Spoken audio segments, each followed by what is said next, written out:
나누려고 합니다. 예수께서 그의 12제자를 부르사 더러운 귀신을 쫓아내며 모든 병과 모든 약한 것을 고치는 권능을 주시니라. 12사도의 이름은 이러하니 베드로라는 시몬을 비롯하여 그의 형제 안드레와 세베대 아들 야고보와 그의 형제 요한, 빌립과 바돌로메, 도마와 세리, 마테, 알페오의 아들 야고보와 다데오, 가나안인 시몬 및 가룟 유다 곧 예수를 판 자라. 예수께서 이 12를 보내시며 명하여 이르시되 이방인의 길로도 가지 말고 사마리아인의 고을에도 들어가지 말고 오히려 이스라엘 집에 잃어버린 양에게로 가라. 가면서 전파하여 말하되 천국이 가까웠다 하고 병든 자를 고치며 죽은 자를, 제가 다 읽어버렸네요. 8절 시작. 병든 자를 고치며 죽은 자를 살리며 나병 환자를 깨끗하게 하며 귀신을 쫓아내되 너희가 거저 받았으니 거저 주라. 너희 전대 금이나 은이나 동을 가지지 말고 여행을 위하여 배낭이나 두벌옷이나 신이나 지팡이를 가지지 말라. 이는 일꾼이 자기의 먹을 것을 받는 것이 마땅함이라. 어떤 성이나 마을에 들어가든지 그 중에 합당한 자를 찾아내어 너희가 떠나기까지 거기서 머물라. 또 그 집에 들어가면서 평안하기를 빌라. 그 집이 이에 합당하면 너희 빈 평안이 너희 거기 임할 것이요 만일 합당하지 아니하면 그 평안이 너희에게로 돌아올 것이니라. 누구든지 너희를 영접하지도 아니하고 너희 말을 듣지도 아니하거든 그 집이나 성에서 나가 너희 발에 먼지를 떨어버리라. 함께 읽습니다. 내가 진실로 너희에게 이르노니 심판날에 소돔과 고모라 땅이 그 성보다 견디기 쉬우리라. 아멘. 아멘. 네, 오늘 제자들을 부르신 예수님의 모든 일하심이 나와 있습니다. 12제자를 불렀습니다. 그리고 그의 이름은 기록된 대로 12명입니다. 이름이 기억나시나요? 이름을 다 기억 못하면 제자가 안 될 것 같은데요. 네, 기억 다 나지 않아도 기록된 말씀이 있으니 걱정 없습니다. 12제자를 불러 베한야요 빌바 도마 야다시가 기억됩니까? 네, 첫 글자만 다 했습니다. 네, 첫 글자 읽은 대로 12명입니다. 베한야요 빌바 도마 야다시가. 끝에 발음이 좀 안 좋아서 잘 안 쓰려고 했습니다. 야다시가 뭐 해가지고 말이죠. 이런 발음이 별로 안 좋아서 12명 이름을 했습니다만 12명을 불렀습니다. 그리고 그들에게 귀신을 내어 쫓고 병을 고치는 권세와 능력을 주셨다. 그리고 파송합니다. 파송하기에 앞서서 예수님께서 이 제자들에게 말씀을 하시죠. 뭐라고 말씀합니까? 다른 데로 가지 말고 너희 이스라엘 백성으로 먼저 다 가라. 이렇게 말씀도 하시고 그리고 결정적으로 이 말씀을 하시죠. 이 말씀 가운데 7절 8절을 보시면 가면서 전파하여 말하되 천국이 가까웠다 하고 병든 자를 고치며 죽은 자를 살리며 나병 환자를 깨끗하게 하며 귀신을 쫓아내되 너희가 거저 받았으니 거저 주라고 말씀하며 또 뒤에도 계속 말씀이 나오고 있습니다. 그러니까 그들이 가서 하는 일은 뭐냐면 천국이 가까웠다 하는 것을 증언하는 것이죠. 천국이 가까웠다. 사실 제자들도 잘 몰랐습니다. 천국이 뭔지 아직까지 잘 모르긴 합니다. 정확하게 하나님의 나라, 천국, 지금도 우리가 천국 그러면 우리가 죽으면 가는 나라 정도로 알고 있지 않습니까? 그런데 점점 성경에 대한 이해가 깊어지니까 하나님 나라는 하나님의 통치의 영역을 말하고 하나님의 다스림의 영역, 의와 진리와 거룩함과 말씀의 통치가 이루어지는 하나님의 영역을 하나님의 나라라고 한다. 이렇게 이제 이해가 더 많이 됐습니다. 그러나 이때는 아직까지 하나님의 나라에 대한 이해가 그렇게 크지 않은 상황이었습니다. 그러나 그들은 예수께서 그것을 증언하라고 말씀을 하시고 그리고 또 하나 일은 뭐냐면 병든 자를 고치고 죽은 자를 살리며 나병 환자를 깨끗하게 하며 귀신을 내어 쫓는 겁니다. 대단하지요? 여러분 지금 이렇게만 이루어진다면 소원이 없겠습니다. 병든 자가 확 다 나아버리고 나병 환자, 이것은 아주 불치의 병이라고 보통 말하죠. 이런 병이라든지 이런 것들이 나아지고 암병이 깨끗이 나아지고 이런 역사를 있다면 더 말할 나위 없겠습니다. 그럴 만큼 좋은 것인데 실제로 주께서 이렇게 말씀을 하셨습니다. 말씀으로 당부하시고 부탁하신 거죠. 이런 죽은 자를 이렇게 세워라. 그 다음에 연약한 자를 회복시켜라 하는 이러한 말씀으로 이 제자들을 목적하여 불렀습니다. 이렇게 이제 이 말씀이 되는데 제자들은 나가서 이제 이대로 하겠죠. 이대로 하겠습니다만 오늘 이 말씀을 읽으면서 우리가 받는 이 말씀을 통해서 우리는 무엇을 이해하고 발견해야 합니까?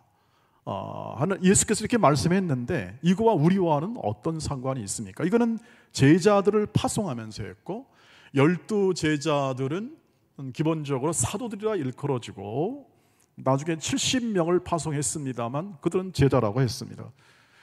그러나 이 12명에 대한 명단을 통해서 말씀하신 이것은 사도들에게 하시는 말씀이고 우리는 사도가 아닙니다. 여기서 사도라고 말하는 분은 곧 이단으로 명명될 줄 믿습니다. 사도가 없죠. 사도의 직분이 없는 겁니다. 그러면 이들에게 한 이 부탁과 또 명령 혹은 말씀이 오늘 우리와는 어떤 상관을 가질까요? 이것이 먼저 생각을 해야 할 이 말씀을 통해서 우리가 받을 은혜의 이 과정이 될 거라고 생각합니다. 근본적으로 이 제자라는 말은 예수께서 직접 불러 가르치고 세워 하나님의 나라의 일을 하도록 파송한 사람들을 말합니다. 그래서 사도라고 말을 하고 이들이 교회를 나가면서 복음을 전하고 교회들을 설립합니다. 교회를 만들고 또 많은 사람을 구원의 집으로 하나님의 집으로 다 이렇게 이끌어내는 하죠. 그런 것을 통하여 교회에 들어오고 예수를 믿게 된 사람들을 일컬어 성도라고 말을 합니다. 성도. 그리고 예수를 믿게 된 자를 하나님의 자녀라고 말을 하죠. 사도들이 복음을 전하여 예수 그리스도의 복음을 전하여 그리고 또 하나님 나라를 증언하여 만든 모든 일컬어지는 모든 사람들이 성도이고 그 성도들은 오늘날 우리를 말하며 또한 우리는 그래서 사도들의 교훈과 터 위에 우리의 믿음을 세워갑니다. 사도들의 교훈과 가르침 속에. 그러니까 이 과정은 주님이 사도들을 보내시고 사도들은 또 그 주님의 명령에 따라 모든 성도들을 동일한 말씀으로 적용해 살도록 불러 성도가 되게 하시는 거죠. 이 과정입니다. 그래서 이제 교회가 이렇게 커져가면서 복음이 이렇게 확장되어 가면서 사도란 말은 없어집니다. 그래서 없는 겁니다. 없고 성령의 인도를 따라서 예수를 믿게 된 자들로 이제 그 명칭, 다시 말하면 하나님의 나라를 증언하고 이 하나님의 은혜를 증언하는 사람들의 이 명칭이 어떻게 됩니까? 바뀌게 되는 겁니다. 역할이 바뀌게 되는데 그것이 바로 성도입니다. 하나님의 자녀입니다. 사도란 직분은 없어지고 이제 각 직분이 생겨지게 될 뿐만 아니라 각 직분이 있죠. 목사면 목사, 장로면 장로, 집사면 집사, 권사면 권사, 그리고 또 성도란 말로서 하나님의 자녀란 말로서 온전한 자로서 예수의 가르침을 받아 살아가는 모든 사람들, 성숙한 자들로서 이렇게 성경 안에 나타나 있는 여러 성도를 표현하는, 하나님의 자녀를 표현하는 여러 표현들로 사도들이 이것을 쓰거나 혹은 그 뒤에 사도들을 이어받은 모든 제자들이 쓴 표현입니다. 그래서 사도 없어지고 제자란 말도 없어지고 이제는 성도로 하나님의 자녀란 말로서 모든 이것을 담당하는 사람들로 표현되고 있는 것이 성경의 증언이죠. 그러니까 오늘 우리는 동일한 여기 사도의 터 위에 교훈을 받은 동일한 성도들로서 이 말씀을 받는 것입니다. 그럼 뭘 받았을까요? 그냥 이렇게 받으면 똑같이 가서 병 고치거나 하는 모든 일을 다 하는 것으로 받았을까요? 저도 그렇게 되면 좋겠는데 우리가 살아본 바, 믿음으로 살아본 바도 우리가 아무리 기도를 해도 낫지 않는 병도 있고 또 이와 같이 똑같이 문자적으로 되는 그러한 일들이 잘 발생하지 않는 것을 우리가 확인하게 됩니다. 그럼 무엇이었을까요? 하나님 나라와 그리고 또 이 병고침이나 귀신을 쫓아내므로 하는 모든 것은 전부 다 뭐냐면 하나님의 사랑으로 나타나는 하나님의 복주심입니다. 하나님의 복을 주신다. 하나님이 사랑하시고 그 사랑을 통하여 인간에게 복을 주시는 겁니다. 즉 하나님 나라의 통치가 임하는 것이 복이고, 이 땅의 죄와 사망의 권세로 그리고 밖에 남을 길이 없는 오늘의 현실의 삶을 내 뜻과 내 경험과 내 삶으로 살아가야만 하는 이 세상 속에서 하나님이 진리와 거룩함으로 우리를 교훈하시고 우리를 진정한 하나님의 모든 자녀답게 살게 하시는 하나님의 나라의 통치, 인도가 우리에게 주신 복입니다. 이걸 왜 복이라고 하는가에 대하여 우리는 창세기 12장 1절로 3절에서 그것을 분명하게 확인할 수 있습니다. 한번 보시죠. 시작. 여호와께서 아브라함에게 이르시되 너는 너의 고향과 친척과 아비의 집을 떠나 내가 내게 보여줄 땅으로 가라. 내가 너로 큰 민족을 이루고 내게 복을 주어 내 이름을 창대하게 하리니 너는 복이 될지라. 너를 축복하는 자에게는 내가 복을 내리고 너를 저주하는 자에게는 내가 저주하리니 땅의 모든 족속이 너로 말미암아 복을 얻을 것이라 하신지라. 아멘. 익숙하시지요? 네, 아브라함이 복의 근원이 됩니다. 그리고 복의 통로가 된다. 아브라함이 어떻게 복을 받았습니까? 무엇을 했습니까? 아브라함이 잘한 게 뭡니까? 나중에 성경은 이렇게 말하죠. 아브라함이 잘 믿었다. 근데 이 부름은 믿기 전의 일입니다. 아브라함이 내가 믿음을 갖기 전의 일입니다. 이 복의 부름은 아브라함이 믿음이 크기 이전의 일입니다. 물론 이제 나중에 부름을 받아 믿음의 길을 걸었습니다만 그는 갈 바를 알지 못하고 갔습니다.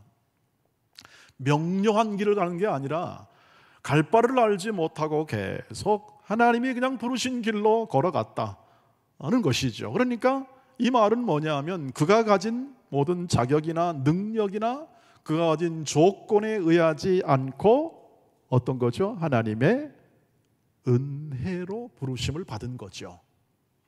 그리고 복이 된 것입니다.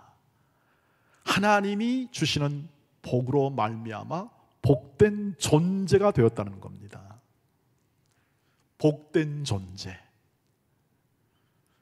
아브라함을 따라 그의 믿음으로 믿음을 가진 존재가 받는 복이죠. 이것이 하나님의 뜻을 따라서 구약의 역사 안에서 나타났고, 그리고 한 인간이라는 존재에 하나님의 복을 담아서 너를 통하여 모든 세상의 사람들이 복을 얻게 될 거다. 너는 복의 근원이 될 거다고 하신 말씀입니다. 이 복을 따라서 어떻게 합니까? 은혜의 복을 따라서 이스라엘 백성이 복을 받는 겁니다. 그리고 그 복을 가장 명확하게 보여주는 것이 뭐냐면 예수 그리스도이십니다. 하나님이 역사 안에서 보여준 이 아브라함부터 시작한 인간을 복되게 하려고 했던 하나님의 계획과 목적이 아브라함부터 시작하여 이제 예수로 완성이 되는 것이죠. 예수가 오셔서 우리에게 하신 일은 무엇입니까? 하나님 나라를 증언하고 연약한 자를 고쳤습니다. 분명하지요? 우리가 읽은 대로 하나님의 나라를 증언하고 이 모든 사람들의 연약함을 고쳐낸 것이 뭐냐 하면 하나님의 복주심을 현실화시킨 겁니다. 실제화시켰습니다. 그리고 하나님께서 얼마나 이 백성을 사랑하는지, 하나님의 자녀를 사랑하는지를 몸소 보여주죠. 모든 자를 고쳐내십니다. 할 수 있는 한 많은 사람 병자를 고쳐내십니다. 하나님의 사랑의 표현이고, 이런 너희는 하나님의 백성으로 이런 존재라는 것을 보여주는 겁니다. 이런 복된 존재다. 예수께서 직접 그것을 보여주며 행하시는 것이 바로 이 모든 사역이 하나님의 복이 예수를 통하여 흘러가게 하는 거죠. 그래서 예수가 하는 모든 부탁한 일은 결국 너희도 가서 복을 나누라, 이 뜻을 가지고 있습니다. 그리고 우리는 그 복을 우리도 받고 우리도 나누는 존재로 부르심을 받았다는 사실을 오늘 이 아침에 다시 한번 확인해 보기를 주의 이름으로 축복합니다. 성도란 바로 그런 자입니다. 성도가 복되다, 이 말은 하나님이 목적한 바 그 복을 예수로 말미암아 받았고 믿음으로 받으며 그것을 일컬어 신령한 복이라고 말을 하고, 에베소 1장 말씀처럼 그것이 마땅히 하나님 자녀의 특권이라고 말을 하고, 아브라함에게 약속한 것처럼 이 믿는 자를 저주하면 하나님이 저주하십니다. 즉 하나님이 싫어하신다, 이 뜻을 가지고 있습니다. 여러분을 그렇게 대하신다는 거죠. 뭘로 인하여? 하나님의 은혜로 인하여, 하나님의 사랑으로 인하여 우리를 그렇게 대접해 주시고 우리에게 복을 주시고 우리로 하여금 그 복을 나누는 인생, 그래서 우리를 축복의 통로라고 그렇게 말하지요. 우리는 그 부르심을 오늘 동일하게 받은 자로 살아가고, 이 말씀을 읽으면서 파송하신 예수님께서 부르시고 파송하신 이 과정을 읽으면서 우리의 존재가 바로 이 사도들의 터 위에 있는 이 모든 믿음을 따라 우리의 인생이 복의 통로라는 사실을 믿으시길 바랍니다. 이미 복을 받아 누리며 살아가는 존재이며 복됨을 무엇보다도 아는 존재입니다. 내가 얼마나 복된 존재라는 것을 아는 존재예요. 그것이 바로 뭐냐 하면 하나님의 사랑을 사모하고 하나님의 자녀됨을 감사할 수 있는 자입니다. 여러분이 그것을 확인하려면 내가 하나님의 자녀됨을 인하여 정말 마음에 감사가 있는가를 확인해 보시길 바랍니다. 그것이 이해가 안 되면 내가 무슨 복을 받았냐, 난 이렇게 생고생만 하고 있는데, 예수를 믿었고 10년 20년 믿었는데 나는 왜 이 모양 이 꼴이냐 라는 길밖에 나오지 않습니다. 하나님의 이 말씀을 따라 확인된 내 삶을 통해서 하나님의 자녀의 복됨, 그리고 예수 믿는 것에 대한 복됨이 확인되지 않으면 우리는 그 앞에 더 전진해 나갈 수가 없습니다. 계속 우리는 그 모르는 상태에서, 자기가 얼마나 복된 존재를 모르는 상태에서 계속 갈 수밖에 없는 그러한 삶이 되는 것이죠. 오늘 복된 자들이 그래서 어떻게 행할 것인가 하는 것을 얘기하는 것이 사실은 7절 8절입니다. 다시 한번 8절만 읽어보겠습니다. 시작. 병든 자를 고치며 죽은 자를 살리며 나병 환자를 깨끗하게 하며 귀신을 쫓아내되 너희가 거저 받았으니 거저 주라. 그러니까 복된 자임을 아는 복의 통로가 되려면 거저 주어야 합니다. 삶을 은혜의 방식으로 사시기를 바랍니다. 세상의 방식이 아니에요. 세상의 방식은 뭡니까? give and take이고, 그리고 인과응보의 모든 어떤 원리에 따라 사는 삶을 말하죠. 잘해주는 사람은 잘해주고 못해주는 사람은 못해주고, 그 다음에 잘하면 상 주고 못하면 벌 주고, 이것이 세상의 방식입니다. 지금 여러분 선거철 어떻습니까? 선거철이니까 이런 것들이 아주 극명히 나타나죠. 세상에 있는 삶의 방식이 권력을 잡기 위해서라면 선과 방법을 안 가리지 않습니까? 뭐든지 다 하죠.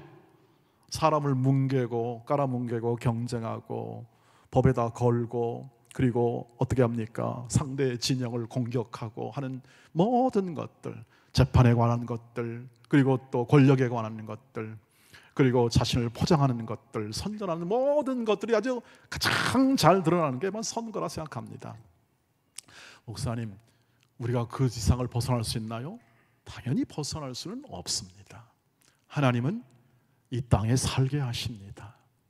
그런 과정 속에 살게 하십니다. 그런데 어떻게 살게 하십니까? 복된 존재로 살게 하십니다. 믿으시기를 바랍니다. 저와 여러분이 이 명료한 말씀 앞에 확인하는 것입니다. 우리는 그 땅에 살고 있는 것은 맞습니다. 거기에는 하나님의 뜻이 있습니다. 고통과 고난의 현실 속에서 하나님이 우리를 빚어내심을 믿으시길 바랍니다. 이 현실 속에서 우리를 빚어내시지, 이 고난의 현실과 이 모든 세상이라는 경쟁과 전투와 그리고 서로를 물고 물리는 이 삶의 현장 속에 살게 하신 것이 저주가 아닙니다. 하나님은 우리를 지극히 사랑하시고 하나님은 이 복의 복을 주시려고 했고 이미 복을 주셨고 그리고 앞으로도 그 복됨을 누릴 뿐만 아니라 나누는 존재로 살도록 하시는 것입니다. 고통의 현실 속에서 하나님이 그러한 존재를 빚어내십니다. 바로 에베소서 가면은 나오죠. 에베소 2장 10절 말씀 보여주시길 바라겠습니다. 앞으로 시작. 우리는 그가 만드신 바라 그리스도 예수 안에서 선한 일을 위하여 지으심을 받은 자니 이 일은 하나님이 전에 예비하사 우리로 그 가운데 행하게 하려 하심이라. 하나님이 만드신 우리의 인생, 하나님이 불러 만드시지 않습니까? 먼저 인생은요, 선한 일을 위하여 지으심을 받은 자입니다. 우리를 선한 존재로 만드시는 것이고 그리고 또 선한 일을 하도록 하는 존재를 세우는 겁니다.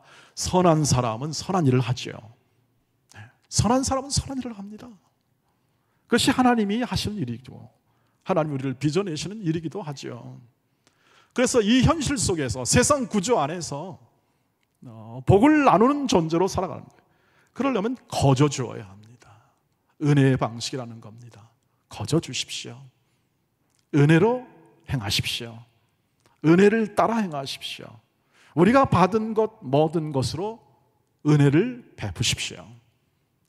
나는 가진 게 없는데요. 왜 안 가졌습니까? 우리에게는 의와 진리와 거룩함으로 옷 입어 예수께서 우리를 거룩하게 하셨습니다. 빛으로 삼으셨습니다. 소금으로 삼으셨습니다. 이 일은 내가 이룰 문제가 아니고 우리의 존재 방식으로 살아낼 문제입니다. 저와 여러분이 이루어내서 뭔가 되는 것으로 일로서가 아니라 내 삶으로 살아내는 존재, 하나님이 만드시는 존재, 성령께서 이끄시는 존재, 오늘도 하나님이 내 인생을 만들어내신다는 선한 존재로 만들어내시고 내 인생을 거룩하게 세워내신다는 그러한 믿음으로 살아가는 존재를 말합니다. 그것을 빚어주십니다. 그러니 은혜의 방식으로 살지 않으면 우리는 하나님의 뜻에 부합한 순종의 길을 걸어갈 수가 없는 거죠. 그래서 이렇게 말씀하는 겁니다. 거저 주어라. 뭘 기대하지 말아라. 세상의 보상이나 남의 인정을 기대하지 말고 거저 주어라. 또 하나 있습니다. 12절 13절 말씀 보시죠. 같이 읽겠습니다. 시작. 또 그 집에 들어가면서 평안하기를 빌라. 그 집이 이에 합당하면 너희 빈 평안이 너희 임할 것이요 만일 합당하지 아니하면 그 평안이 너희에게 돌아올 것이니라. 아멘. 너희는 평안을 빌어라. 그 집이 합당하든지 불합당하든지 그건 너희에게 속한 소관이 아니다. 그건 내가 판단하마. 내가 너희와 동행하니까 너희를 혼자 보내는 거 아니니까 너희는 가서 합당한 집에 가서 평안을 빌어라. 너희의 인생은 내가 책임진다. 돈이나 전대나 그런 거 준비할 거 없다. 너의 모든 것을 위해서 먹고 무엇을 걱정할 필요가 없다. 너희는 가서 평안을 빌어라. 너희가 가진 것이 없어도 너희가 부족해도 평안을 빌어라. 거기에 내가 함께한다 이 뜻이죠. 하나님의 평안을 비는 자, 하나님의 다시 말하면 사랑으로 옷은 평강을 비는 자, 그것이 바로 제자들을 목적하여 복이 나아가는 통로가 되는 삶의 내용이죠. 여러분, 평화가 아니면 분쟁이죠. 어정쩡하고 서먹서먹하고 그리고 또 불화 속에 있으면 왜 문제가 되냐면 하나님의 복이 흘러가지 않습니다. 그러니까 교회나 우리 가정이나 늘 이렇게 싸우는 있잖아요. 다투고 싸우고 갈등 일으키는 그러한 이 과정은요, 계속 하나님의 복을 차단하는 것과 같아요. 평안을 빌어 그 평안 속에 어떻게 합니까?